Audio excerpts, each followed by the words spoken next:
Buenas noches. Muchísimas gracias por acompañarme nuevamente. Aquí seguimos con el proto-renacimiento o lo que otros llamarían el gótico tardío. Por mi parte, yo prefiero llamarlo el proto-renacimiento porque ya empezamos a ver aspectos de los grandes cambios que se dan en el arte renacentista, ¿verdad? Y entonces quería iniciar hoy. Como siempre, vamos a tener repaso, ¿verdad? De algunas de las imágenes principales que vimos la semana pasada, pero quería empezar con como con un repaso de cuáles son estos cambios a los que acabo de aludir, ¿verdad? Estos cambios, los cambios tan importantes que se dan con el arte renacentista. Entonces, primero, y muchos de esos se ven en esta obra que vimos la semana pasada, la de Giotto, La Lamentación sobre Cristo, que es parte de pues todo este gran proyecto de la Capilla Scrovegni. Entonces, primero, nos alejamos de lo plano, empezamos a representar el espacio, la profundidad. Entonces, ese va a ser un cambio principal. La figura humana ya deja de ser una cuestión plana y simplemente una ilusión, sino que ya hay esta sensación de que hay masa debajo de esos atuendos, que esos cuerpos tienen volumen, que esos cuerpos tienen masa, ¿verdad? Vamos a integrar la naturaleza. Eso es algo que se había dejado de lado. Entonces no habían elementos de la naturaleza en este caso, pues como es una escena triste, el artista nos ha pintado un poco de paisaje bastante triste, ¿verdad? Es como una colinita con un arbolito que está como muerto, entonces pues eso, pero integrando eso y ya no solo con ese fondo dorado. El gesto. El gesto se va a empezar a aprovechar esa capacidad expresiva del cuerpo y de las caras eventualmente, o sea, se ve primero con estos gestos corporales, pero después lo vemos en las caras también, en donde se empieza a retratar las emociones de las personas, ¿verdad? Y cómo ese impacto psicológico del momento lo vamos a ver retratado. Va a haber un ambiente, entonces eso un poco va de la mano de la naturaleza, pero con la naturaleza pues es específicamente este enfoque o viendo el entorno natural, ¿verdad? Mientras que, pues en cuestión de ambiente, no integra un poco eso que venimos hablando de ese espacio para respirar, ¿verdad? Como que hay un ambiente, hay un entorno específico, sea afuera en la naturaleza o sea adentro, pero hay un entorno, hay un espacio. Entonces, no solo es este deseo de retratar el espacio y la profundidad, sino que de darles un ambiente a las figuras humanas que se están representando. Em, la idea de narrativa, ¿verdad? Eso es algo que venimos viendo con estas diferentes escenas en donde se usa para contar una historia, pero con una secuencia narrativa. Y muchas veces en una sola imagen pueda que estemos viendo diferentes momentos de una historia específica. Y esto vamos a empezar a verlo y lo vamos a sentir tal vez un poquito más cuando lleguemos a ver algo de arquitectura, pero esta noción de devolver el arte y la arquitectura a lo humano, ¿verdad? Eso en términos de proporciones, por ejemplo, y esa escala lo vamos a sentir y ver más en términos de la arquitectura. Ya no van a ser esas catedrales inmensas, sino que va a ser un poco más pequeño, pero por otro lado también es la importancia de lo humano en estas escenas. Entonces, lo que vimos en, por ejemplo, los trabajos en la obra de Giotto es el hecho de que le estamos viendo de espalda, ¿verdad? O que si yo estoy enfrente al otro, independiente de que pueda ser un santo súper importante que esté detrás de mí, de si lo estoy tapando, porque somos masa que tapa y entonces en ese sentido o estas espaldas, pues eso nos da también esa sensación de que está sucediendo esta cuestión, que son seres humanos que están viviendo esta situación en el momento, ¿verdad? Y entonces estos son algunos de estos como que aspectos característicos del arte renacentista que al señalarlos o puntearlos de esta manera vamos a ver cómo las empezamos a ver. ¿verdad? Los vamos a ver un poco más. Obviamente hay otros aspectos que vamos a seguir señalando a través de pues, nuestro recorrido por el Renacimiento, entre esos, por ejemplo, la gran, y eso lo vamos a ver hoy, la gran importancia o impacto de el arte clásico. Cuando nos referimos a lo clásico es a lo greco-romano, ¿verdad? Y a la mitología griega. Greco-romana, ¿verdad? Y entonces eso tal vez debió de haber sido un punto, pero tal vez no es una cuestión específicamente estilística, ¿verdad? Pero sí va a ser un aspecto adicional del arte renacentista. Y podemos decir que todos estos aspectos los vemos en este periodo proto-renacentista. Por eso es que aunque se considera cronológicamente como el gótico tardío, porque no ha llegado al eh, como que a la madurez de lo que se considera el Renacimiento, sí ya empezamos a ver estas características en esta obra. Entonces, la semana pasada habíamos abordado y le dedicamos bastante tiempo a la Capilla Scrovegni, uno de los sitios más importantes, de los primeros frescos más importantes en Italia, de este periodo proto-renacentista, en donde vimos pues estas escenas bíblicas retratadas en las paredes de esta pequeña capilla. Entre cosas que eran importantes era señalar, bueno, que seguimos ante imágenes y esto no va a cambiar, estas historias que se han venido retratando y que hemos venido hablando sobre, por ejemplo, el último juicio, ¿verdad? Y como a mano izquierda está lo malo, a mano derecha de Jesús está lo bueno, de Cristo está lo bueno,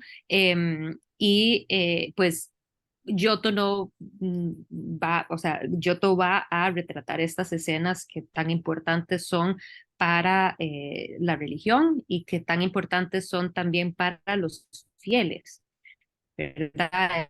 La necesidad de seguir viendo y recordando estas enseñanzas o estos aprendizajes de la religión, ¿verdad? Y que en este caso señalo también el hecho de que esa diferencia que en la Edad Media vimos muchos últimos juicios a la pura entrada, como recordando a los peregrinos, hey, recuerden de que tienen que ser buenos y para entrar aquí pues tienen que seguir estos lineamientos, ¿verdad? Este dogma.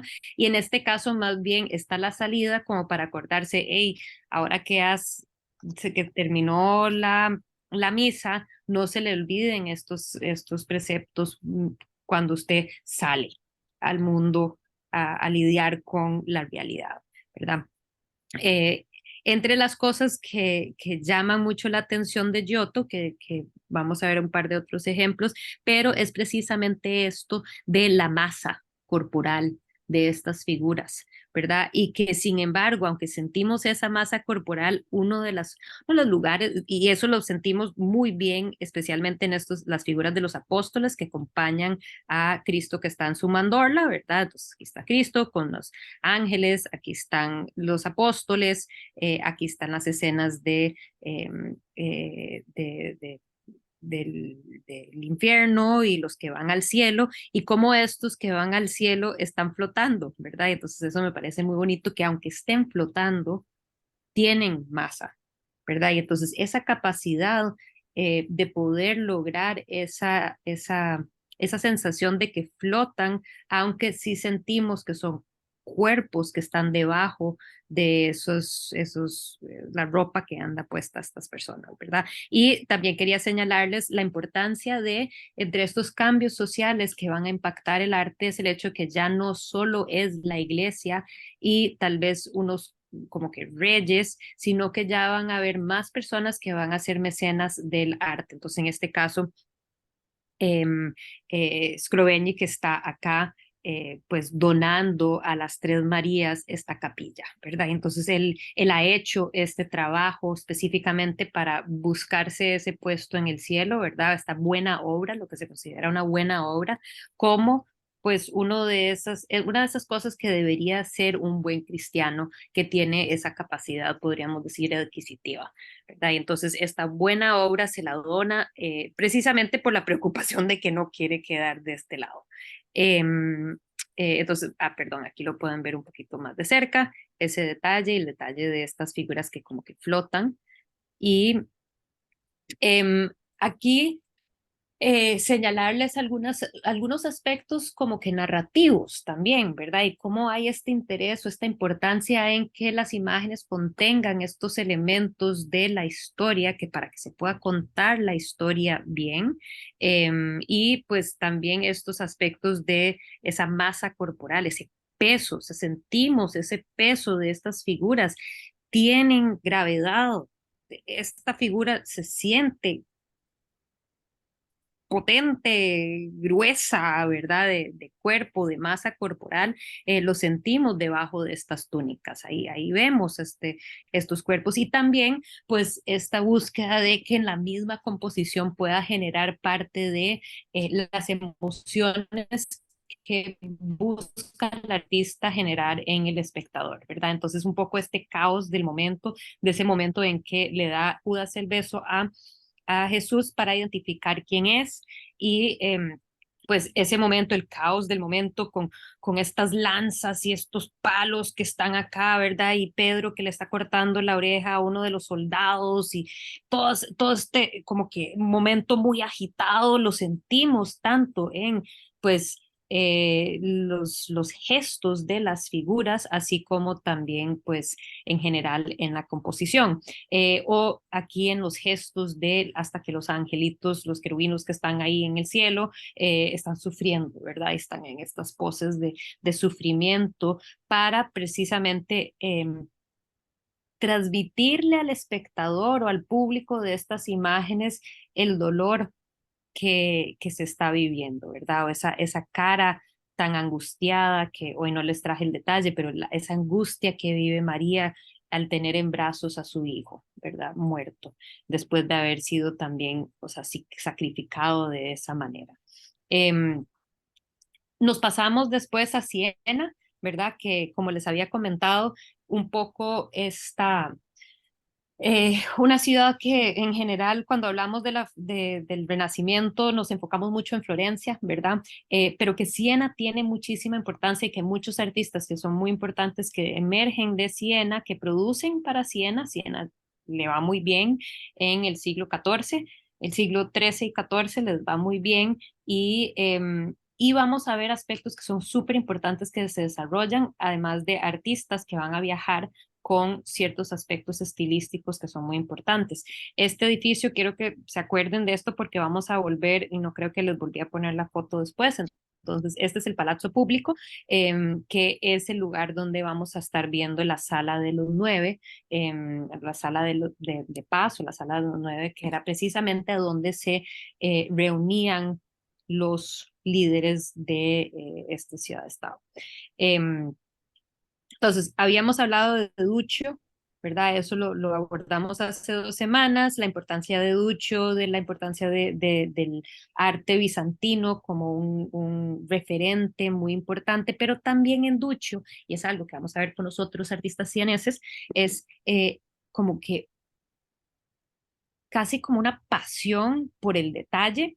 Entonces, no creo que les traje muchos detalles acá, pero que todas las telas tienen muchos detalles, todos este nivel tan detallado y esta fascinación por retratar minuciosamente los detalles de un cuadro con, con un deseo casi de poder.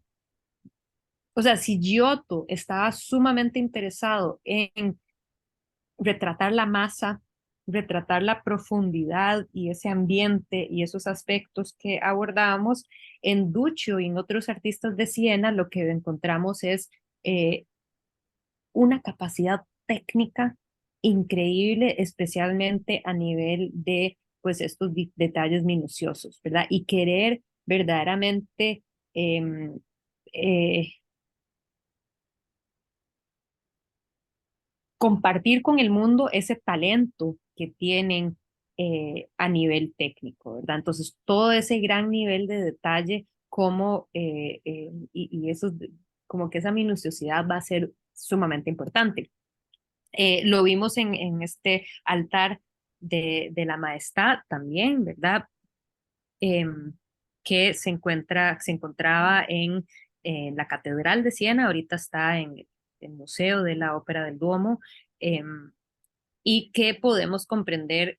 el impacto de algo tan grande en el espacio y también con colores muy, muy vivos y muy vibrantes. Estos aquí no les traje tanto detalle de este, traje más detalles del otro, pero tal vez se puedan dar una idea de todo el nivel de detalle que tiene, por ejemplo, el trono, todas las telas que están aquí nuevamente con ese nivel de detalle en cada una de estos aspectos retratados. Aquí lo pueden ver un poquito más de cerca, ¿verdad? Como que este deseo de verdaderamente, como diríamos vulgarmente acá en Costa Rica, rajar, ¿verdad? Es como que está rajando con esa capacidad de lo que puede lograr en un cuadro bastante grande y que probablemente, pues, como abordamos la semana pasada, hubiera tenido también tanto los artistas que estaban pintando fresco como un altar de estas dimensiones hubieran tenido un taller de asistentes que colaboraban. Estos entre los detalles que también de los detalles de las escenas pequeñas que se encuentran en este altar y que vemos en Duccio nuevamente ese interés también de los detalles arquitectónicos, ¿verdad? Y que entonces, aunque no logra muy bien retratar esta perspectiva, ahí empieza a buscar la perspectiva y no solo la perspectiva, sino que, ojo, el nivel de detalle. Y estos son componentes pequeños dentro del altar, pero el gran nivel de detalle que retrata, ¿verdad? Y entonces el querer incorporar esa minuciosidad dentro de la obra. Vimos Simone Martini, discípulo, podríamos decir, de Duccio, y que aquí con él también es una elegancia, algo que vemos todavía muy presente, eso sí, y que es tan, a ver, tal vez como fascinante en estos periodos que son de transición entre estilos, ver en dónde vemos aspectos que son renacentistas, ¿verdad? En donde, por ejemplo, hay este deseo de retratar cierto grado de profundidad, todo este nivel de detalle, pero con ciertos elementos que siguen siendo bastante góticos, como de este gótico internacional, este estilo del gótico internacional que ha habido, que si se acuerdan, y perdón que no les traje el ejemplo de ello, pero ejemplos de las esculturas de la Virgen María, que es como toda sinuosa ella, alargada, como curviada el cuerpo de ella y que entonces eso es algo que sentimos en este cuerpo, no es el cuerpo de la Virgen de Giotto, ¿verdad? Que es masiva.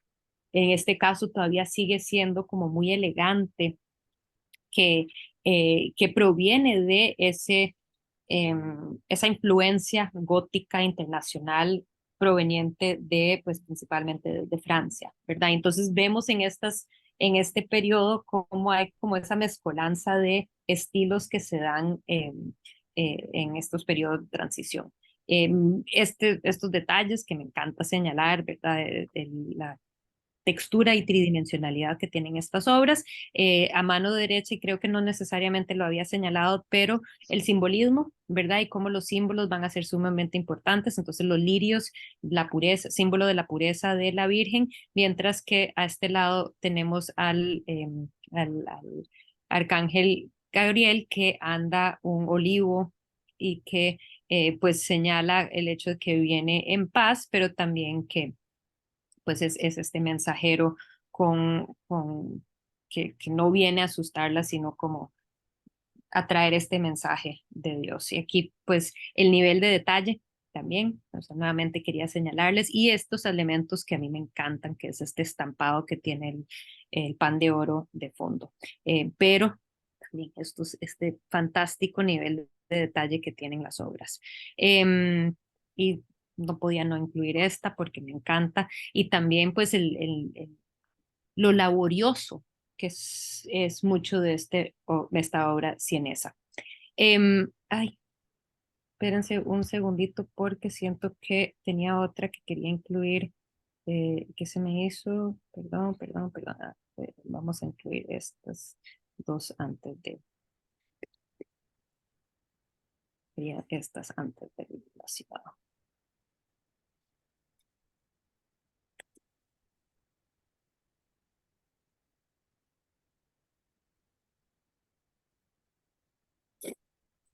Em, Entonces, un par de otros artistas súper importantes son un par de hermanos, Pietro Lorenzetti y Ambrogio Lorenzetti, también discípulos de Duccio, sieneses.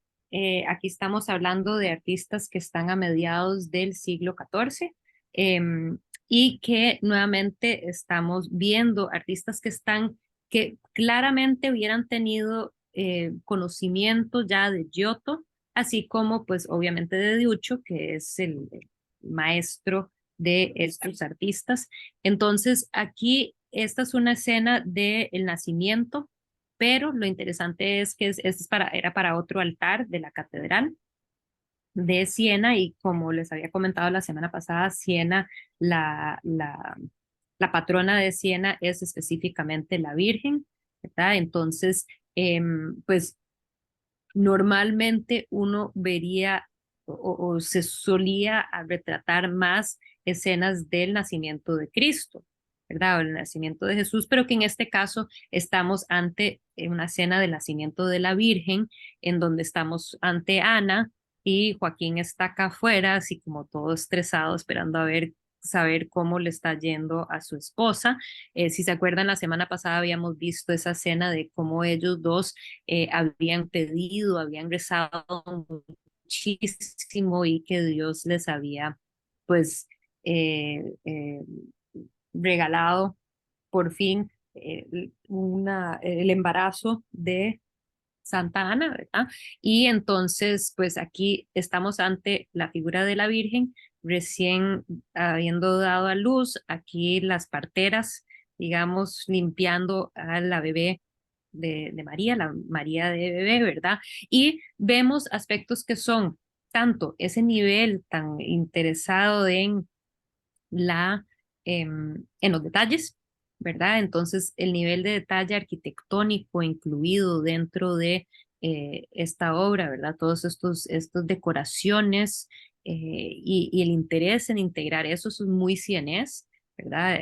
Y por otro lado, vemos o sentimos ese peso, esa masa de las figuras de Giotto, que Giotto es un artista de Florencia, ¿verdad? Y entonces, ahí sentimos esa solidez de esta María, que podemos decir es muy distinto perdón, de esa Santa Ana, que es muy diferente a esta figura que es mucho más sinuosa, ¿verdad? Y entonces el interés en verdaderamente darle ese peso y masa corporal a las figuras y también pues si se acuerdan, las imágenes que les había señalado anteriormente de la figura de espalda, las figuras de espalda de Giotto, pues cómo esta partera está acá igual, casi quedándonos la espalda, precisamente en este afán de generar pues ese ambiente para estas figuras, ¿verdad? Y que para escenificar y darle otro nivel de humanismo, o eso que decía yo anteriormente, como que bajarlo a la escala humana o a la realidad humana.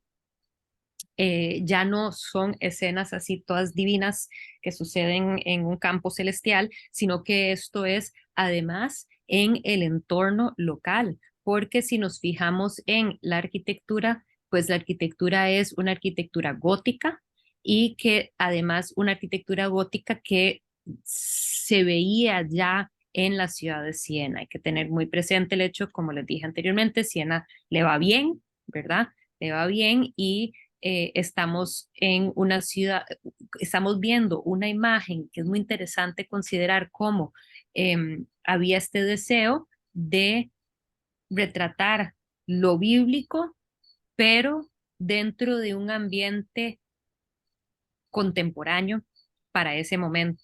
O sea, aquí vemos estas bóvedas con la crucería, ¿verdad? Y afuera vemos las puntas ojivales con estos diferentes elementos de detalles arquitectónicos que pues son cuestiones góticas. Y entonces, ¿cómo estamos ante una arquitectura local, contemporáneo, con una historia que se hubiera llevado a cabo 1300 años, casi 400 años antes? ¿Verdad? Y entonces este deseo de generar eso para el espectador.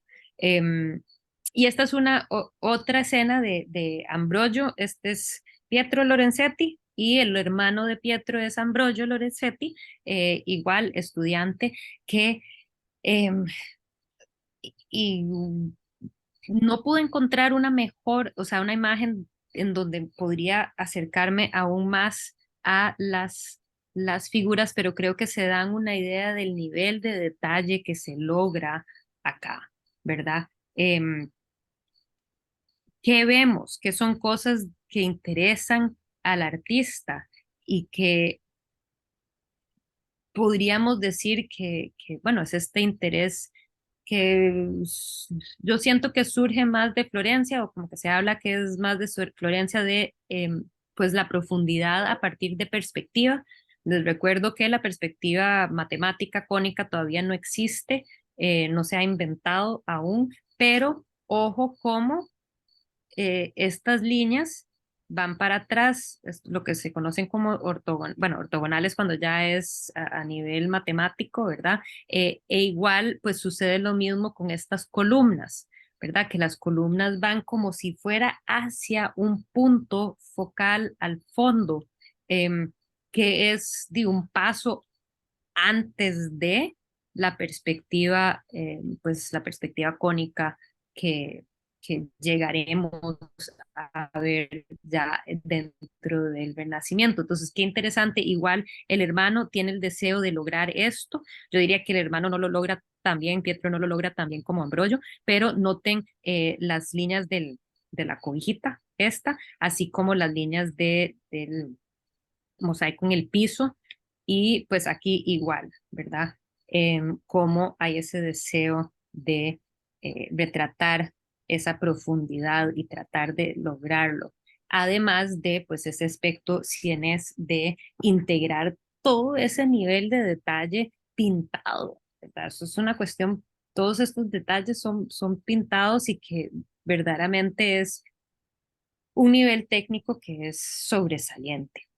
Aquí no podía encontrar mejor detalle, pero que tal vez algunos que estén viendo desde sus pantallas, si están en una compu, tal vez puedan ver otro aspecto que llama mucho la atención, que es, la verdad, un detalle em,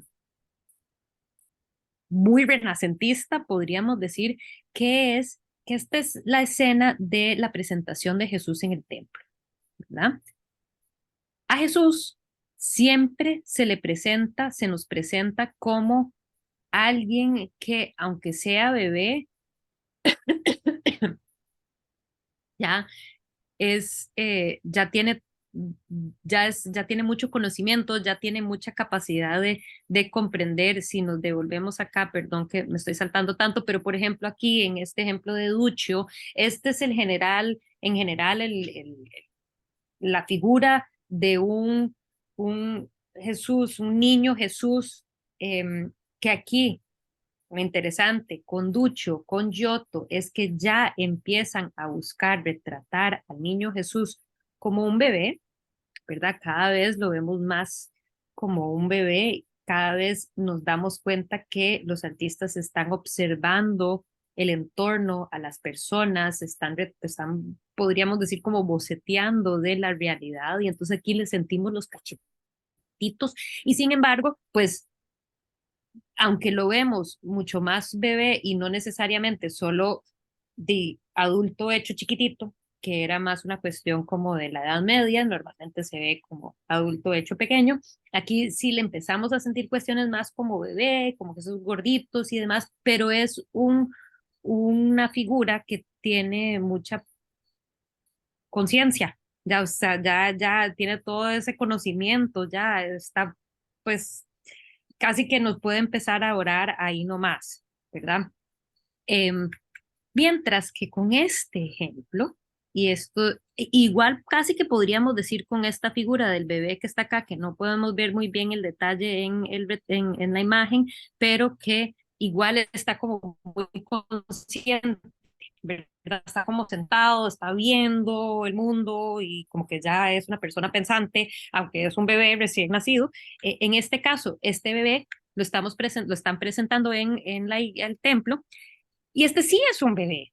Y si pudieran ver mejor el detalle, hasta que se está chupando los dedos, tiene los dedos metidos en la boca, acá. Entonces es un bebé, está mirando arriba, está como que, o sea, está como un bebé que está fuera de, no está consciente de lo que está pasando necesariamente, está chupando los dedos. Entonces, eso es algo que, este es un ejemplo de algo que vamos a ver en 100 años para adelante, pero son estos pequeños destellos de esos lugares donde empezamos a ver cuestiones renacentistas en estos pocos ejemplos tempranos en este periodo proto-renacentista, ¿verdad? De cosas que interesaban a los artistas, ¿verdad? Que los artistas llegarán a estar muy interesados en ti. Es que no tiene sentido pintar un bebé como si fuera un adulto pequeñito.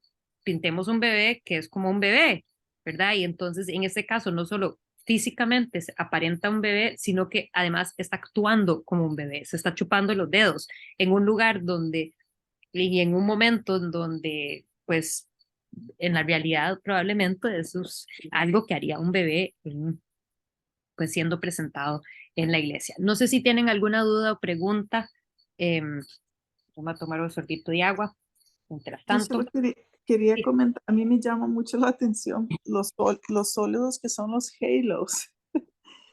Es que no es como una cosa, no es como una cosa como aeriosa, sino nada más como la areola esta, ¿cómo se sí, llama? Halo, el halo. el halo Pero abrió la, sí, sí, pero son como cosas súper sólidas, hasta, o sea, ni siquiera se transparentean las cosas de atrás. sí, y que Eso yo diría que eso es algo que se ve también en Giotto. Ahorita la verdad es que no me en acuerdo todos. qué sucede, si en todos también estaba como cuestionándome de estos, pero es que en este caso, en el de Martini, que pensé que tal vez era un poco, el fondo es dorado, ¿verdad? Sí, Entonces sí. lo notamos más por la textura, pero igual es una cuestión como muy sólida. Eso no va a ser hasta el Renacimiento, en donde vamos a ver artistas que van a empezar a pensar, hey, sí, es que una persona no va a andar con Sí, sí, con esa chucha cosa. ahí pegado detrás, y qué interesante, o sea, ese comentario suyo es algo que precisamente los artistas eventualmente llegarán a pensar, ¿verdad? Pero sí, definitivamente en este momento todavía está eso ahí. Y que creo que en vez de pensarlo, a ver, nosotros muchos, es casi como la diferencia entre un aureola o un halo que es, o sea, es la misma cosa, pero no sé, como que nosotros, yo pienso en las procesiones de, de Semana Santa, ¿verdad? Y cuando visten a los chiquitos, para las chiquitas en particular, para Ujú, las procesiones y que les ponen esa cosa en la cabeza y que entonces tienen el halo ese que como que flota encima de la cabeza. exacto, sí. Pero que yo creo que aquí, y aquí estoy, no diría yo que esto sale de la literatura, es lo que pienso que podría estar pasando, es que es más bien ese campo celestial, o sea, como que ese fondo dorado que se vio en la Edad Media, en este arte de la Edad Media, que era precisamente para brindarles este campo celestial, es casi como que, hey, no se les olvide, aunque los estamos pintando como seres humanos, son divinos, ¿verdad? Y pertenecen en ese campo celestial. Entonces es casi como que aquí le estamos transportando un poquito ese fondo divino detrás, en vez de pensado como una cuestión que es más como lo pensamos en la actualidad, de que deberían de tener como una cuestión que flota encima de la cabeza, como con que No, los acompañe con el sí, misticismo. no necesariamente tiene que ser encima, pero digo, es como un campo, se dice, pero uno lo imagina como un campo energético, pero esa cosa es sólida, o sea, es como un algo ahí Sí, pegado, y que parece. creo que, pero creo que es eso, es como que casi como que ahí le están zampando ese fondo celestial para que no se nos olvide que son celestiales, ¿verdad? Y que pertenecen en ese espacio divino. No sé, es lo que se me viene a la mente, pero sí, y es interesante porque hasta que llegaremos a ver cuáles son las soluciones más adelante durante el Alto Renacimiento para eso, que como decís vos es precisamente en un campo energético que acompaña a estas personas, Y ¿verdad? Jesús lo tiene, sí, ¿verdad? Ah, sí, es que yo creí que Y era ahí está. como un pelito, creí que era pelo, no, esa es la... No, pero es igual, solo que es más pequeño, pero él sí también lo tiene, ¿verdad? Ajá.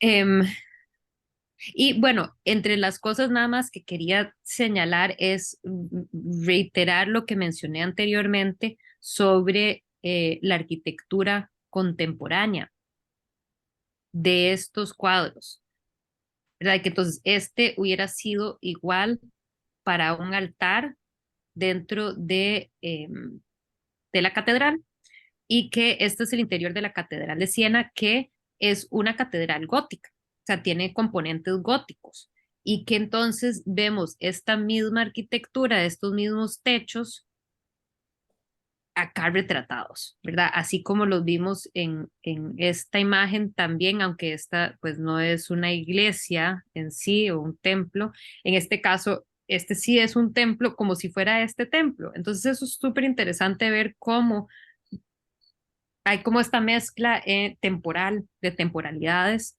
em, que es interesante considerar, ¿verdad? Que tiene estos detalles que hubieran sido vistos pues precisamente en el lugar donde se encuentra este altar, em, o sea, esta tabla que hubiera sido parte de un altar, originalmente hubiera estado acá, como vemos esa misma arquitectura, ¿verdad? Pero con una escena que sucedió 1400 años atrás. Em, Voy a pasar, no sé si alguien más quisiera decir algo o comentar algo. Solo que me parece que la tela que está guindando aquí, am, la persona que podría ser María, no sé, pero la persona a la par, tiene como lo que parece un talit. ¿Verdad que sí? Ajá. Este de acá, igual las figuras que van a recibir al bebé en esta, espérese, en esta imagen también. Sí, Este, ajá. como, pero bueno, no sé, pero sí, yo también lo noté cuando vi que Talit es ¿cómo se dice en español? Un prayer shawl, como Ujú. Es que eh, Jesús era judío, entonces tiene judío. toda la Sí, lógica. claro, Pero, definitivamente. pero lo interesante es, hablando, normalmente no lo entrega cuando nace, normalmente lo entrega cuando ya está de la edad maduro, De que 13. es el 13 años, o sea, la edad de madurez. Ujú. Pero hablando de la Esa- inteligencia en la cara de las otras imágenes de Jesús, el hecho de que tan pronto que nació estaba entregando un talit, interesante comentario. Sí, sí, no sé, no sabría decirle con respecto a eso. Pero sí, muy probablemente esta sí es la figura de Ana, pero Ana la vidente que señala en el templo que este es pues que él es especial, ¿verdad? Y yo sí diría que probablemente esta es María, tal vez debería de saberlo por a ciencia cierta, pero yo diría que sí, porque anda esto como manta azul y ella Ujú. normalmente, la Virgen, pues anda vestida de azul, ¿verdad? Em, Pasamos a una de mis obras, no sé por qué, me encanta esto. Este es el Palazzo Público, dentro del Palazzo Público, este espacio en donde se reunían los que se llamaban los nueve, pues por eso se llama, Laura, sí, perdón, sí, ¿qué es adelante. un talit? ¿Qué es Perdón, un talit? un talit es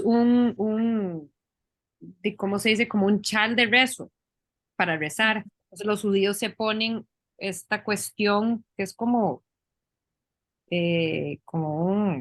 que yo diría como una chuica, para decirlo a lo tico, ¿verdad? Que es Pero, específicamente para rezar. Entonces, cuando uno está en ese proceso de rezar, probablemente tal vez has visto como imágenes de ujú, señores judíos que se ponen estas como cuestiones en la cabeza, como que ok, pero no sé, Jody, si hay una palabra en español que Es se como un usa, scarf, es como un scarf, ¿no?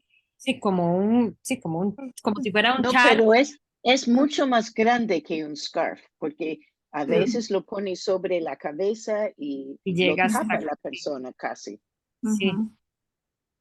sí, pero es como, imagínese como un chal grande, como un super chal, Sí, eh, ajá. eh, Una capa de y es, Superman. está casi, como, sí, está como bendito, Y tiene algún un exacto. significado. Sí, No es bendito. En el judaísmo, los chunches no son benditos. Yo bueno, sí, recuerdo una pero sí vez, tiene un rezo. O sea, normalmente sí tienen tiene. un rezo. Ujú, Entonces es algo utilizado por el sagrado, puede decir, mm, pero en sí no es un elemento sagrado. sí, Y los elementos en el judaísmo no son benditas, para decir, sí, no pero es como se algo bendecido, utiliza. No, pero, exactamente. pero sí se lo entregan en un momento muy especial a los, bueno, principalmente a los varones, pero y que luego uno lo sigue usando supuestamente para el resto. O sea, se supone que ese mismo chal, ese mismo talit lo va a seguir usando cuando, del momento en que pasa a ser adulto, que es el bar mitzvah, se le da ese talit y entonces ya con eso, sí, y se lo pone siempre que va a rezar. Entonces, ok, Gracias. sí, claro. Pasando acá a este espacio que me encanta. Este es súper interesante. Bueno, es este espacio que les comentaba del Salón de los Nueve, también conocido como la Sala del Apache o el Salón de la Paz, en donde se reunían los líderes que eran una agrupación de nueve, como que líderes de la ciudad, em, y que se reunían en este espacio para tomar las decisiones importantes de la ciudad, ¿verdad? Y acordémonos que pues aquí Italia no era que existía como un país ni como un reino, sino que eran ciudades-estado, ¿verdad? Entonces eran independientes, autónomos. Las ciudades eran autónomas y tenían como que sus territorios alrededor, pero no le pertenecían a nadie en particular y entonces ellos tenían esta forma de gobernanza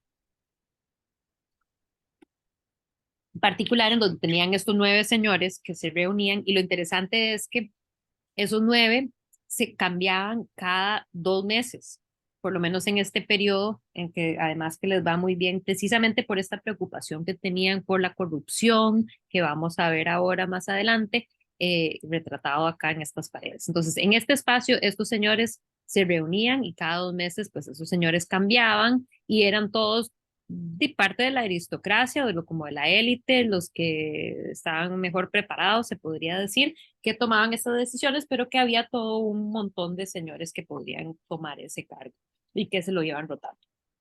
Entonces, en este espacio tenemos una alegoría. Se conoce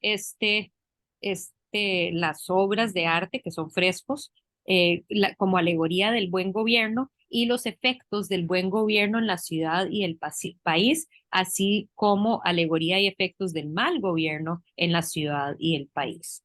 Entonces, interesantemente, bueno, vemos aquí lo que estamos es en esta sala. Esta pared es, y vamos a ver todos los detalles, pero esta pared es la alegoría del buen gobierno. De este lado están los efectos del buen gobierno en la ciudad y el país. Y de este lado está la alegoría y los efectos del mal gobierno en la ciudad y el país. Ojo, algo muy importante. ¿De qué lado está lo malo? Mano izquierda. ¿Y qué lado está lo bueno? Mano derecha. ¿Verdad? Entonces, esta alegoría era sumamente importante precisamente para recordar a los líderes, a los gobernantes, de la importancia de liderar y mantener un buen gobierno, porque era un recordatorio constante de lo que pasaría si no tienen un buen gobierno y de lo bonito que pasa cuando sí hay un buen gobierno. Entonces, una alegoría es precisamente pues una escena que ejemplifica una idea a partir de pues figuras, ¿verdad? Y entonces aquí pues este es como el lado de lo bueno, ¿verdad? Y entonces es más grande o se le dedica más espacio porque tiene tanto esta pared larga como esta más corta, que todo esto es de lo bueno. Ay, bueno, perdón que esta es, no se ve muy bien, pero este es este fondo ¿verdad? Donde vemos la alegoría del buen gobierno y vamos a estar viendo muchos de esos detalles ahorita más adelante. Entonces, la figura, podríamos decir, principal de esta alegoría es la justicia. Entonces, en esta, mejor vemos, la vemos acá, ¿verdad? Esta es como esta figura de casi como una reina, que es la figura de la justicia. Y ella, pues, la figura de la justicia tiene esta balanza en donde, pues, ay, perdón, vemos que o sea, los efectos aquí, la justicia está cortándole la cabeza a este porque de la justicia define las acciones sobre, o sea, basado en las acciones de las personas, la justicia decide qué es lo que va a pasar con los perpetuadores, ¿verdad? Debajo de la justicia tenemos la figura de la concordia, que es como esta noción de la armonía. Entonces, existe de acá, perdón que sigo saltando, pero precisamente de este lado como de lo bueno, emana como un mecate que baja por este lado. Aquí está la cabecita de Concordia, ¿verdad? Y entonces vemos cómo Concordia recibe esta cuerda y se la pasa precisamente a estos señores que representan esos señores del gobierno, ¿verdad? Entonces, como que a través de ella existe esta armonía y que además lo que ella tiene en las manos es, la figura de Concordia, lo que tiene en la mano es, ay, se me olvida cómo se llama y no me voy a acordar de ninguna manera, pero tal vez alguien sí sepa o por lo menos saben de qué estoy hablando. Son estas, como un tipo de plancha que se usaba para nivelar y darle como un aspecto perfectamente nivelado para el trabajo en madera, en la ebanistería.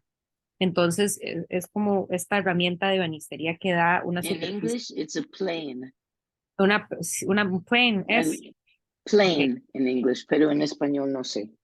sí, no me acuerdo cómo se llama ni en inglés ni español, pero bueno, es esta herramienta precisamente que da ese acabado perfectamente plana a los muebles o lo que sea, y eso es lo que ella tiene, como precisamente con ese fin de nivelar y de traer esta concordia o esta armonía. Y pues agarré yo estas imágenes que estamos viendo de un sitio que entonces, perdón, pero lleva en inglés por encima, lo que por debajo tal vez pueden ver que viene pues inscritas estas palabras importantes para alegóricas, ¿verdad? Entonces esta figura de esta mujer representa esa concordia que está pasando esa armonía a través de las manos de estos señores.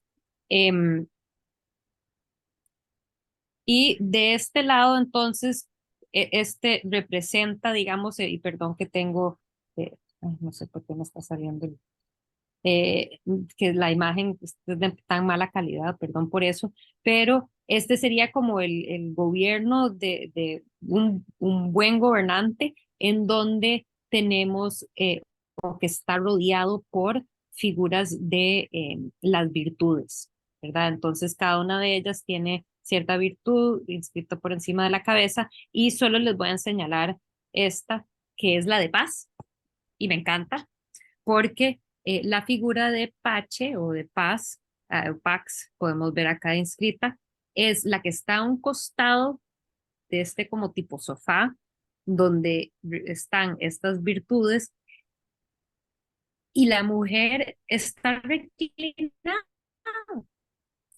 y está reclinada sobre un almohadón debajo del cual está la armadura. Entonces, lo interesante de esto es que ella está tranquila, ella no se tiene que preocupar.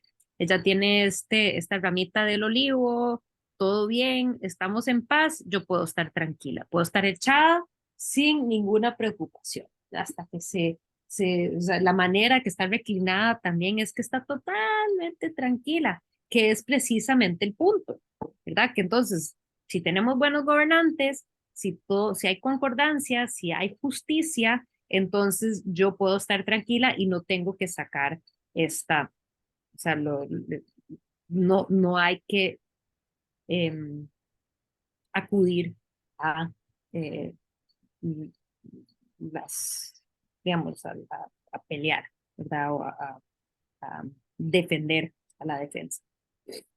Ya nos pasamos a la pared más grande, que estos son los efectos del buen gobierno en la ciudad y el país, que está dividido en dos, como que en dos componentes. Por un lado es la ciudad y por el otro lado es el país, que podríamos decir como que el campo, ¿verdad? Y entonces vamos a ver detalles de estos. Y por favor me interrumpen cuando desean. Ustedes saben que siempre yo feliz de que me interrumpan o que me pregunten cosas o que señalen cosas que tal vez uno nos ve.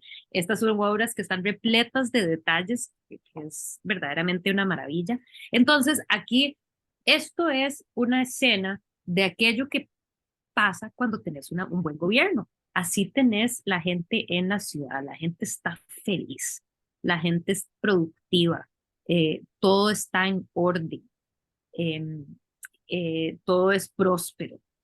Y pues precisamente en Siena en esos momentos les iba bien, había mucha construcción además y veremos algunos detalles de eso. Uno de los aspectos que sí me importa señalar, o lo podrías, que es importante señalar, es que esta es una de las más tempranas, dos cosas que son sumamente importantes de esta gran obra.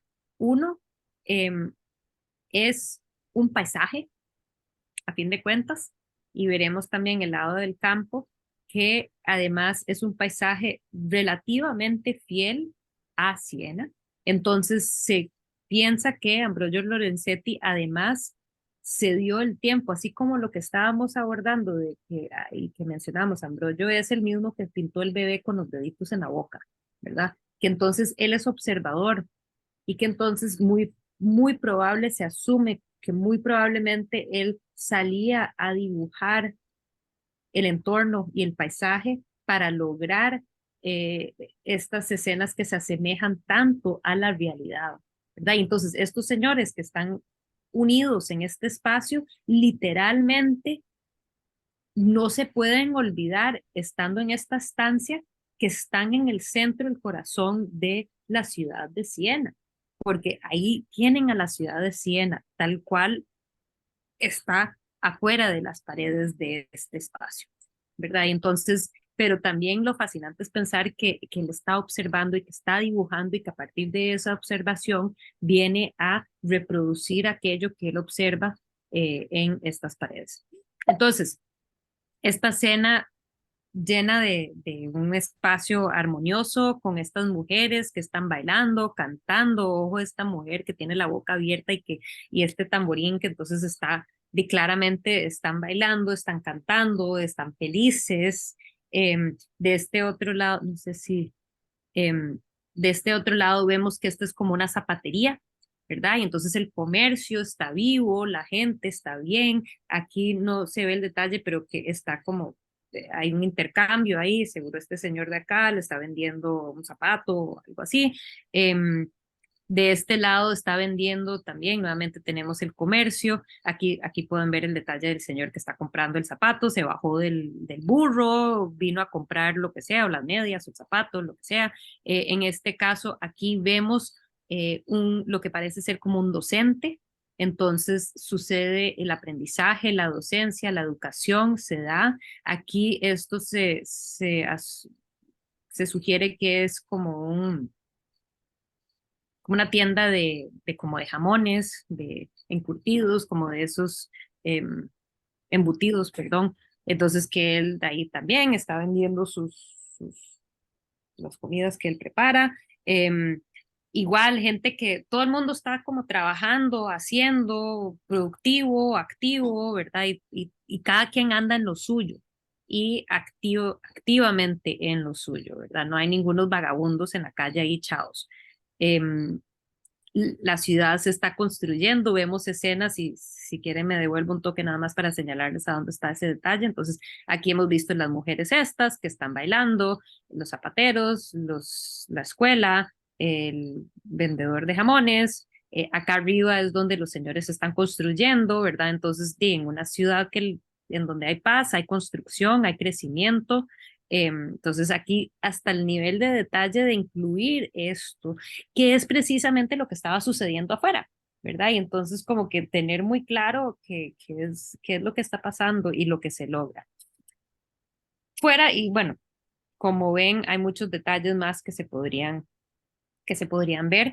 En el campo, igual hay escenas de cosas buenas que se logran debido a esta concordia, esta armonía que hay en la ciudad y en el campo debido al buen gobierno.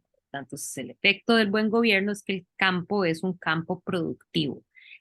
Tenés esta escena primero de estos aristócratas, probablemente uno de estos son miembros, como que refleja de los miembros estos de los 9 que podrían estar saliendo de la ciudad, tranquilamente viajan, eso es importante. Por otro lado, está este señor que viene con este cerdo que probablemente lo está llevando pues a la ciudad para vender en el mercado su chancho, ¿verdad? Y entonces, como que todo sucede de manera que fluye, ¿verdad? Entonces, estos vienen, estos van, todos en paz, todos tranquilos.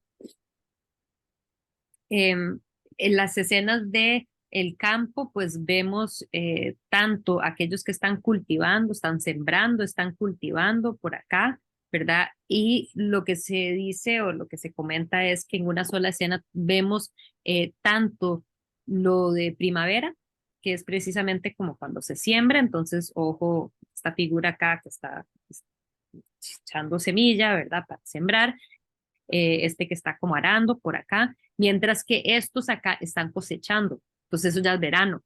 Entonces, como dentro de la misma imagen, que nuevamente se ha señalado el hecho que esto es el paisaje muy parecido a las colinas y el paisaje de Siena, y que casi que se piensa, o sea, hay los que dicen que se puede detectar desde dónde estaba dibujando Lorenzetti, que entonces es este paisaje muy real y que pues hay estas escenas de lo productivo que es el campo cuando hay paz.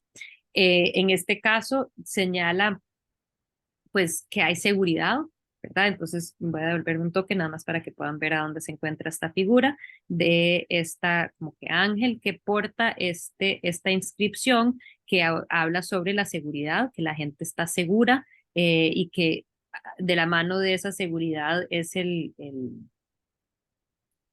como que lo que le pasa a las personas que no se portan bien, ¿verdad? Y entonces aquí esta inscripción me parece clave para entender precisamente eso que veíamos en ese camino. Sin miedo, cada hombre puede viajar libremente y cada uno puede labrar y sembrar. Mientras esta comuna mantenga todavía a esta señora soberana que ha despojado, mientras esta comuna mantenga todavía a esta señora soberana que ha despojado a los malvados de todo poder. Entonces, creo que eso es sumamente importante, como que ese recordatorio, ¿verdad? Que todo está bien, hay seguridad, todos pueden viajar tranquilamente, sí, todo está bien y que pues de aquí un aspecto que también quería señalar, que esto es algo que empieza en este periodo, creo que es Petrarca, el primero, pero que es algo muy interesante ver cómo se empieza también a usar el italiano en vez del latín. Entonces aquí hay pues, el texto inscrito es en el, el idioma coloquial, el idioma que la gente usa en la cotidianidad y no el idioma que se usa como oficialista, ¿verdad? Ni el religioso, sino que es este deseo, pues precisamente como volvemos a lo mismo, de querer acercarnos a nosotros, los seres humanos que vivimos en la realidad. Entonces, bueno, estos textos inscritos es sumamente importante el hecho que están en italiano. Eh, Ahora nos pasamos al lado de lo malo y qué es lo que pasa con el mal gobierno. Entonces, acá esta es la pared del mal gobierno, esta es la parte alegórica y esta es la parte de los efectos. Este es el bicho malo, ¿verdad? Me encantan siempre los bichos malos. Y que es muy interesante que la alegoría de la figura que representa al mal gobernante parece ser un diablo, tiene cuernos, ¿verdad? Y estos colmillos, pero detrás de él lo que está inscrito es la palabra tiranía. Entonces, este es un tirano que pues precisamente como que visualmente además hay cierto tipo de paralelismo opuesto entre estas dos figuras. Y si me devuelvo un toque, perdón por la brincadera, pero aquí está esta figura de la justicia y aquí está esta figura de la tiranía. Entonces, cómo esos están en contraposición en esta escena. Los podemos leer uno a la par como del otro. Entonces, aquí está la justicia, aquí está la tiranía. Entonces, aquí esta figura de la tiranía, el otro, cuando veíamos el buen gobierno, la alegoría de la buena gobernanza, estaba rodeado por las virtudes. Y en este caso está rodeado el tirano por los vicios, ¿verdad? Entonces, avaricia, orgullo, vanidad, y pues aquí la furia, la guerra, fraude. Entonces, cómo él está pues rodeado por todas estas cosas que suceden en el mal gobierno. Debajo de los pies del tirano se encuentra la pobre justicia que está amarrada o atada y que ya no puede, y no puede estar, no está libre, o sea, no está amarrada. Y entonces, eh, como que lo literal de esta alegoría es bastante literal hasta cierto punto, como pues muy literal lo que le sucede acá. Y que creo que es muy interesante pensar, y perdón nuevamente que salte tanto, pero aquí es precisamente esta mujer que si permitimos que éste se apodere del asunto, ella a dónde y cómo va a quedar casi que momificada acá abajo, ¿verdad? Bajo los pies de el tirano.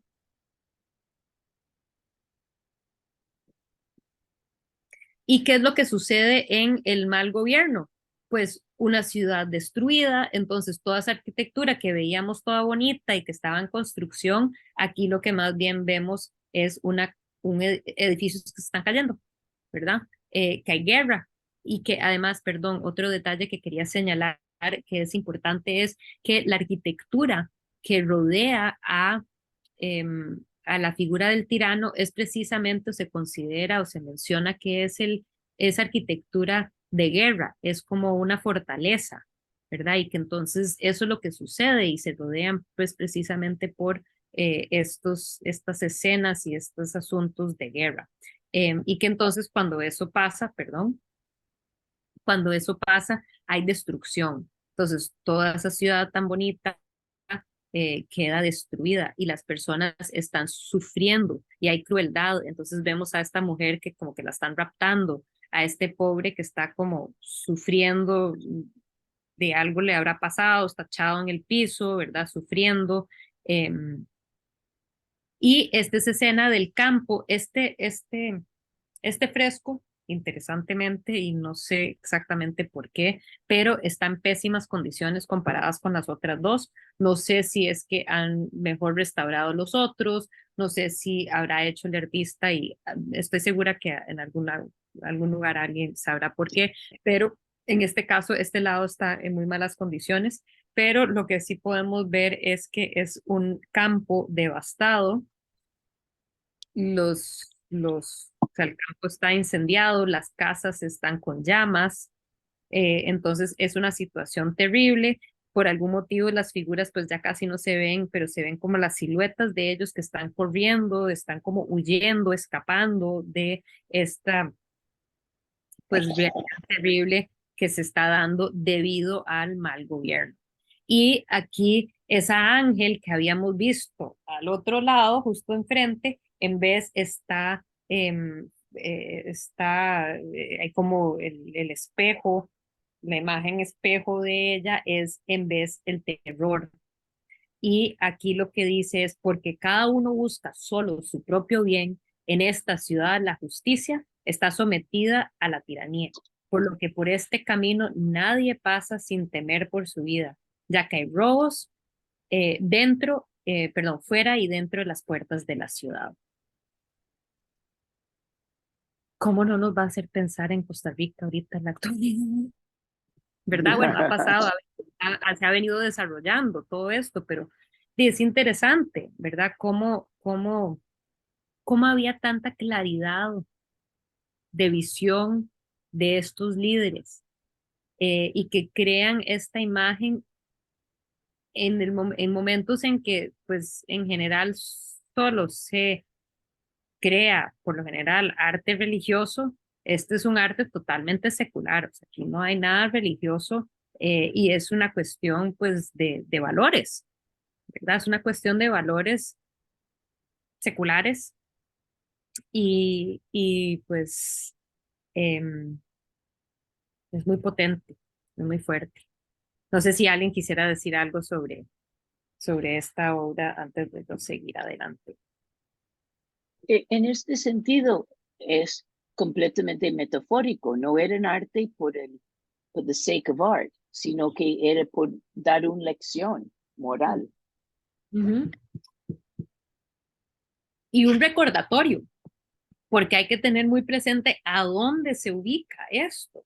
Es como si esto estuviera rodeando a los señores de la Asamblea Legislativa, ¿verdad? Y también Sí. del gabinete del presidente, y como que acuérdense que esto es lo que pasa, si haces mal el trabajo, esto es lo que pasa, ¿verdad? Y entonces sí, creo que es muy potente, ¿verdad? Muy potente y muy diferente, un momento en donde era totalmente fuera de lo común crear un arte que no era religioso, o sea, no era eso, sí, eso no se daba. Y pues aquí estamos ante una de las primeras obras que por un lado, como dije, es un paisaje, tanto urbano como rural de Siena, de la ciudad, y además es pues esta metáfora de estos valores. ¿Alguien más? Es que también es importante porque eso es una obra de encargo. O sea, no es que simplemente un artista por su visión o decidió pintarlo, pero o sea, eso se lo encargaron. Eso Exacto, era toda una Cierto. visión de un grupo de gente. exacto. Este grupo de señores líderes le encargaron esto precisamente para no olvidar y que pues de cierto modo va de la mano de esta preocupación que tenían por la corrupción, ¿verdad? Constante y que por ende su sistema de gobernanza tenía todo este proceso de continuo cambio y demás que pues Siena no va a mantener una posición tan elevada, pero va a ser pues más bien justo después de esto, y eso lo vamos a abordar la semana entrante, pero es a mediados del siglo XIV que cae la peste. Y entonces ahí por la peste va a ser pues como que ya esa, digamos, ese auge que había en la ciudad va y no van a lograr recobrar eso después, como si lo logra, por ejemplo, Florencia, ¿verdad? Pero bueno, me paso a hablar porque hemos estado muy enfocados en la pintura, entonces en lo que resta de la clase de hoy, que tengo unos 15 minutos más, quisiera empezar a abordar lo que es la escultura y lo que se estaba dando en este momento. Y que nuevamente es un periodo de transición, por lo que vamos a ver cosas que todavía, cosas que provienen de diferentes influencias y cambios en estos tiempos de transición. Entonces nos echamos para atrás, imagínense que estamos más bien en ese periodo que habíamos visto hace 2 semanas con figuras como Chimabue, ¿verdad? Esas primeras imágenes de la Virgen y el Niño, en donde hay esas primeras búsquedas de una solidez entre el cuerpo, esa búsqueda de más tridimensionalidad y tal. Aquí estamos, y perdón, ay,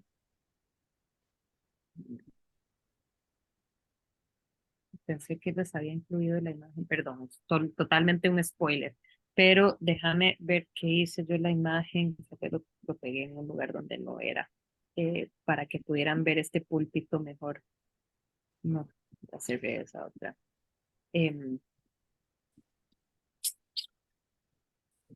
Perdón, un segundito nada más, porque sí me interesa que puedan tener clara la idea de.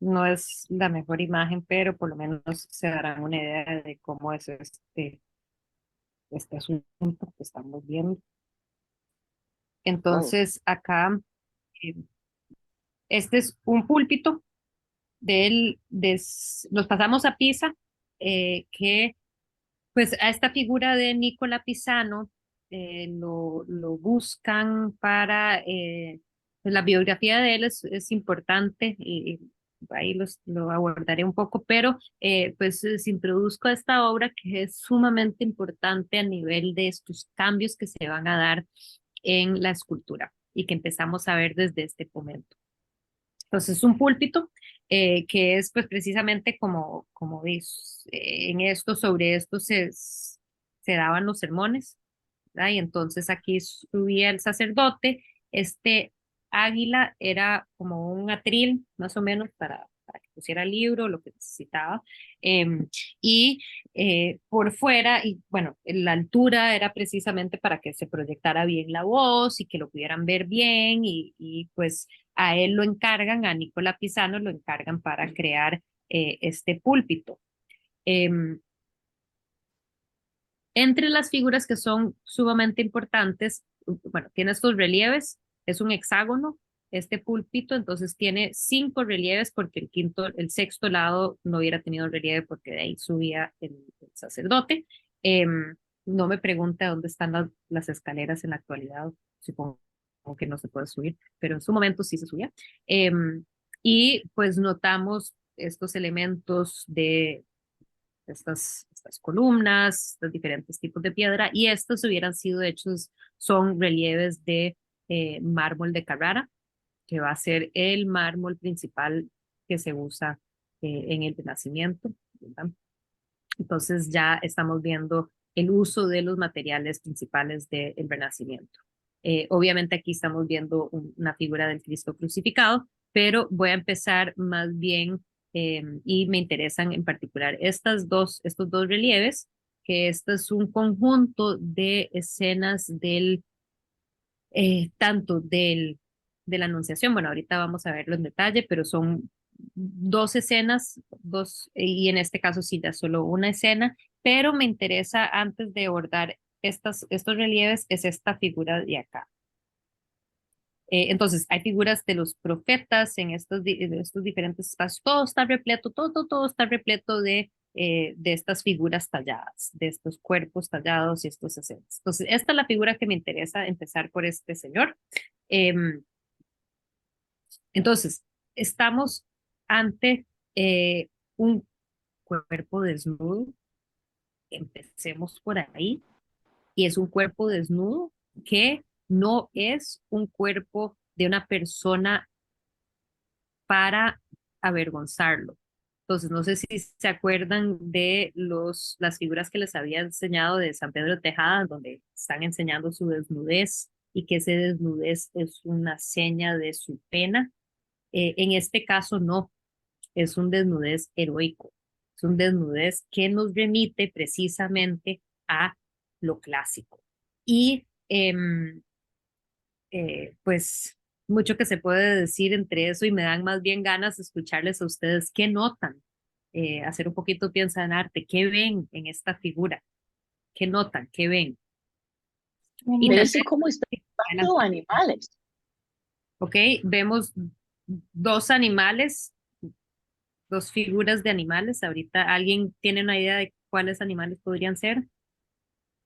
Es ¿Alguna como un noción? león. como un león. Sí. Y leoncito también, como Mini León, León de Mini León. Ajá, ok, muy bien, Ala, muy bien. Sí, ahorita les explico, pero sí, específicamente este sería como la cabeza y lo que es como piel del león, y aquí hay como un pequeño león, Cachorro. un Ajá. cachorro. Pero el señor en sí, la figura es como muy desproporcionada, como muy rara. Tiene la cabeza demasiado grande y las manos, como los dedos y Y los las pies. piernas son un poco muy Sí. cortas, Ajá, a nivel de gorditas. las proporciones. Y los dedos en los pies, qué raros. Los Mm, largos. sí, si no dominaba, todavía no tenemos tanto Mm. dominio de las proporciones. Pero ¿qué más notamos? O sea, estamos ante una figura desnuda y, bueno, me Ah, va a. hay otro león por atrás, otra cara de león, ¿no? Sí, que aquí este es como el león que está atacante y este es como un león que es ya no sé cómo se dice eso, como la piel del león. Cuando se Ujú, usan, por ejemplo, hay gente que los pone en el piso y eso, cuando han cazado un león, los tienen ahí como exhibidos, ¿verdad? Y entonces, pues ujú, precisamente eso es ante lo que estamos y ya ahorita les explico qué es. Primero y sumamente importante es comprender la gran diferencia entre esto y lo que se estaba dando en la época gótica, ¿verdad? Y en el perdón, en la Edad Media y lo gótico, que es la integración de figuras a la arquitectura, pero que solían ser muy alargadas, como que elegantes, con estas líneas curviadas, y que pues no tenían ninguna intención de fielmente retratar la anatomía, como por ejemplo acá, ¿verdad? Son figuras muy en bloque, muy estilizadas, ¿verdad? No, es a partir de la línea que reconocemos las partes del cuerpo y no tanto de, pues, una búsqueda de tratar de retratar la figura humana tal y como la vemos. En este caso, sí, estaría de acuerdo con usted, Ala, de que no está muy proporcional, pero sí estamos ante un artista que está interesado en la anatomía. Ojo, los detalles del cuerpo, de la ujú, musculatura, y que en este caso, además, pues una de las cosas muy importantes de reconocer en Nicola Pisano es el interés que tenía, que va a rescatar del arte clásico. Entonces, eso es importante. En el caso de Nicola Pisano, no se sabe exactamente de dónde provino y en qué momento nació, o sea, sus detalles no los tenemos, pero sí se supone que era del sur, que probablemente había sido parte de la corte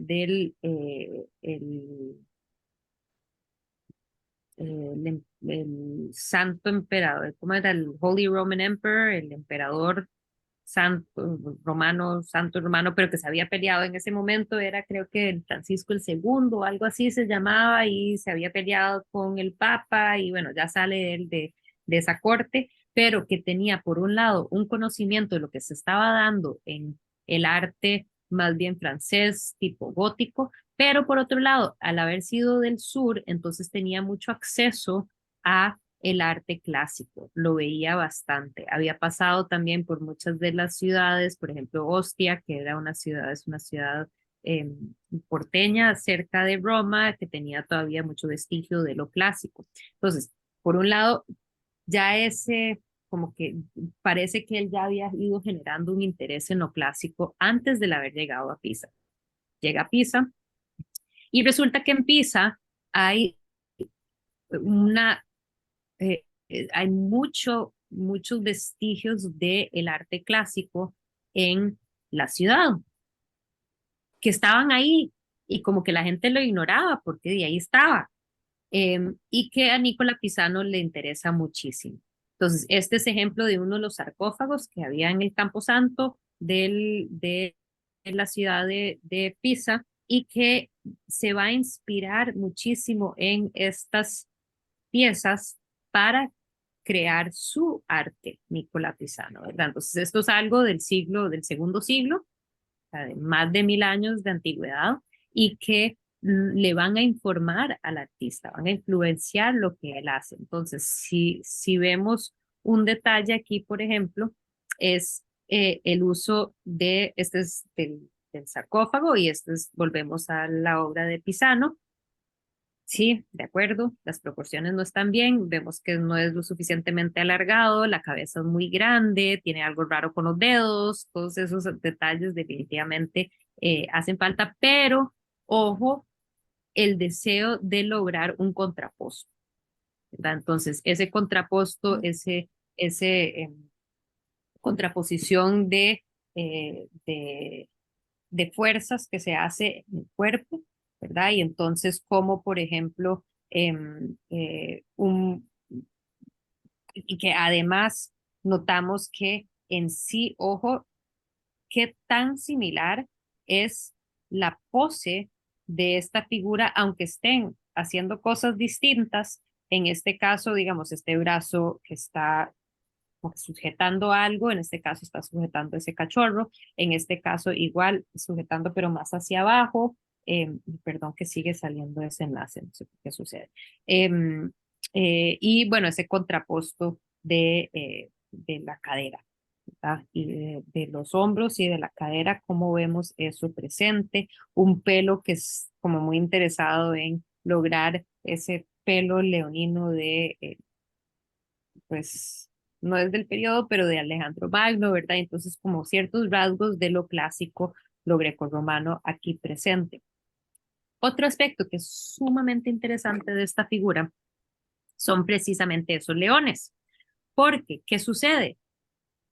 Esos leones simbolizan a esta figura como, como representación de Hércules o Heracles, dependiendo si es griego o romano.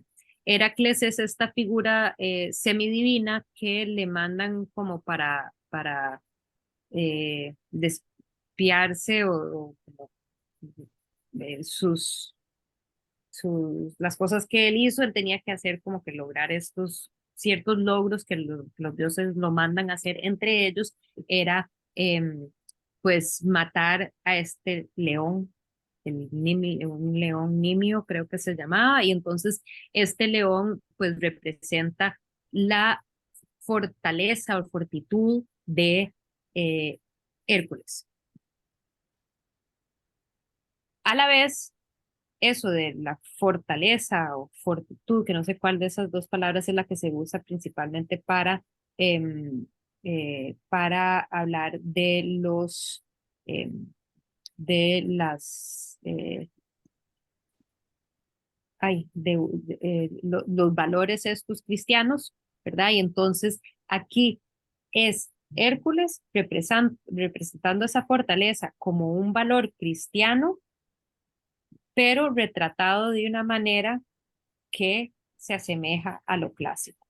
Y eso va a ser sumamente importante porque vamos a ver lo que va a suceder unos 100, 200 años después en el Renacimiento, esta fascinación por lo clásico, este querer devolvernos a lo clásico, tanto a nivel estilístico como a nivel temático. Entonces, ¿cómo podemos usar una misma figura que representa una cuestión mitológica de la mitología clásica, pero que también tiene esta función cristiana, ¿verdad? Y obviamente dentro de un contexto cristiano. Entonces no se puede equivocar. Sí, es una imagen cristiana, está sobre el púlpito, o sea, no nos podemos equivocar que aquí representa a Hércules necesaria específicamente, pero que a partir o a través de la historia de Hércules podemos hablar sobre este valor. Entonces, eso va a ser sumamente importante en esta figura y pues Pisano es bastante reconocido por eso. Ahora, arriba está, sí, Es que se me acaba de ocurrir algo. sí, por favor. ¿Será que él hizo las proporciones hacia el propio? Porque como está hecho para verlo desde abajo, a lo mejor si uno en perspectiva lo ve desde abajo hasta arriba, puede ser Sí, que en aquella perspectiva se ve bien.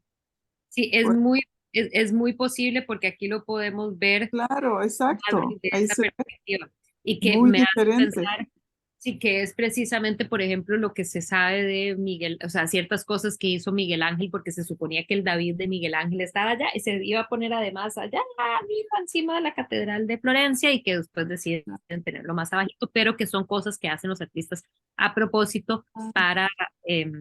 Sí, porque como la cabeza está muy, más largo en perspectiva de cómo uno ve, entonces tiene que estar más grande para aparentar más pequeño, ¿no? Y aquí no vemos a dónde está la figura porque está del otro lado, pero sí, creo que sí sí tiene mucha razón lo que decís. Y que sería interesante, voy a ver si busco una imagen desde abajo, o sea, mucho más abajo, porque creo que aquí igual estamos un poco más alto, o sea, la perspectiva es un poco más elevado de lo que estaría uno eh, ante este púlpito.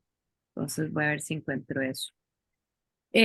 Entonces, aquí estamos con estos relieves en donde vemos la escena tanto el, em, de la Anunciación, ¿verdad? Entonces, aquí vemos el ángel Gabriel y la Virgen María, y ya aquí está la figura del nacimiento de Jesús, ¿verdad? Entonces, eso que habíamos visto en la escena, pero que era del nacimiento de la Virgen, es muy parecido, ¿verdad? Esta como que vasijita en donde están lavando el bebé, que le hace falta la cabecita, y la Virgen que está ahí puesta. Y si no me equivoco, ahorita no me acuerdo el detalle, pero creo que tal vez esta es la escena perdón, del escape a Egipto. Pero bueno, son tres escenas específicas, o tres escenas diferentes que se están dando en una sola placa. Como les digo, es una sola placa de, de mármol. Entonces, el nivel de detalle, el alto relieve, el juego de luces y sombras, todo eso hubiera sido algo que lo inspiró el arte clásico, porque no era la forma en que se retrataba en la Edad Media las figuras, sino que aquí hay pues este deseo de verdaderamente remitir a estas influencias anteriores o antiguas. Entre otras cosas, también se dice que tal vez esta figura reclinada recuerda a lo etrusco. Entonces les traigo esta imagen que habíamos visto del etrusco, con estas figuras que reclinan sobre lo que se conoce como un triclinio, y que pues esa es una posibilidad, ¿verdad? Entonces que la forma reclinada de la Virgen remite a esa inspiración etrusca. Al lado está este otro relieve que verdaderamente empezamos a ver esta capacidad técnica igualmente minuciosa, lo que habíamos estado viendo en el arte pintado, en estas figuras retratadas. Por ejemplo, a mí me impresiona muchísimo esas cabezas de caballo. Ojo que hasta en las cabezas de los caballos vemos las venas de estos caballos como que agitados. Estos son caballos que acaban de venir de largo. Estamos ante la adoración de los tres Reyes Magos. Entonces llegan los tres Reyes Magos como que cabalgando en sus caballos. Los caballos están muy agitados. Todavía sentimos ese agite de esos caballos que acaban de llegar, y llegan estos tres Reyes Magos y presentan esos presentes al niño Jesús, ¿verdad? El pobre San José siempre así como echado de atrás, que no, cero protagonista dentro de la escena, pero ahí está. Y entre las cosas que se señalan que podría haber sido directamente la inspiración, es cómo vemos a esta figura de la Virgen muy parecida a la figura en ese sarcófago que les había enseñado, de esta figura sentada, ¿verdad? Y entonces, igual, diría yo que nos hace falta un poco de mayor observación. Eso no va a llegar hasta un poquito más adelante, ¿verdad? Esa capacidad de verdaderamente retratar las figuras humanas como son, pero vamos llegando a eso, ¿verdad? Y entonces, este interés en la anatomía o en ese retratar las figuras menos estilizadas, más naturalistas, pero que vemos como eso directamente es un efecto de esta inspiración en lo clásico. el hijo de, déjame ver qué hora es, ya son las 7:36. Dejémoslo ahí por hoy y la semana entrante seguiremos con lo que sucede con el hijo de Nicola Pisano, viendo la obra de Giovanni Pisano. Así que no sé si tienen alguna duda o pregunta o comentario que quisieran hacer sobre lo que hemos visto hoy. Voy a dejar de grabar, sé que a veces